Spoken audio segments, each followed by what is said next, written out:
On appelle ça faire le buzz. Régulièrement, il y a une vidéo, une image ou une phrase qui fait le tour de l'Internet. Au début de 2007, c'est un problème de maths qui avait fait le tour de l'Internet. On disait que la question provenait d'un examen en Chine. Plus précisément d'une région qui s'appelle Chongqing, si je prononce bien. C'est en effet là qu'un journaliste avait remarqué cette question pour la première fois. Les responsables scolaires de la région s'étaient défendus. Ils ont dit, vous savez, nous, on ne voulait pas piéger les élèves, on voulait seulement encourager la pensée critique. En fait, la question provenait de ce livre, 40 ans plus tôt.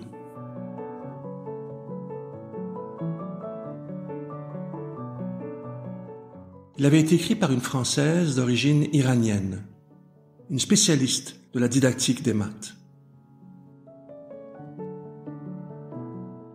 Et pour être encore plus précis, ce n'est même pas Madame Baruch qui avait inventé la question.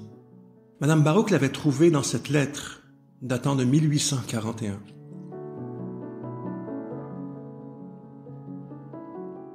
En somme, on peut dire que la question a pratiquement le même âge que l'école moderne.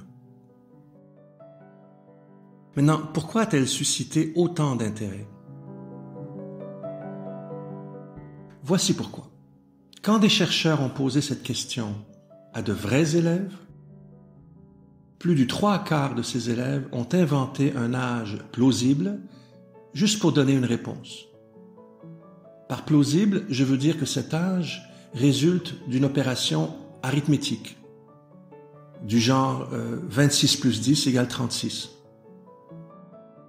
Il faut savoir que cette enquête a été refaite dans 3 pays différents, en faisant varier 1 ou 2 paramètres. Mais à chaque fois, le résultat reste le même. La majorité des élèves n'osent pas dire que la question n'a aucun sens. Aujourd'hui, les experts sont divisés.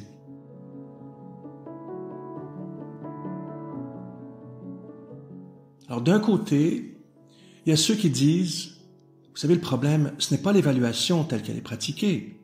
Le problème, ce sont les programmes qui n'enseignent pas suffisamment des compétences de haut niveau cognitif, comme la pensée critique.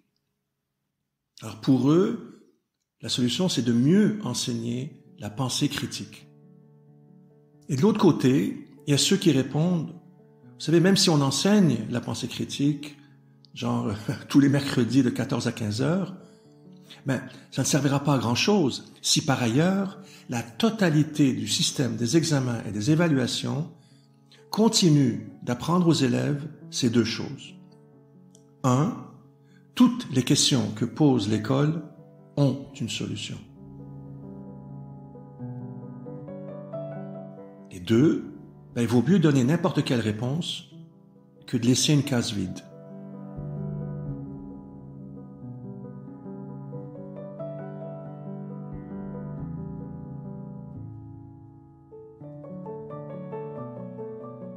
Et vous, qu'en pensez-vous?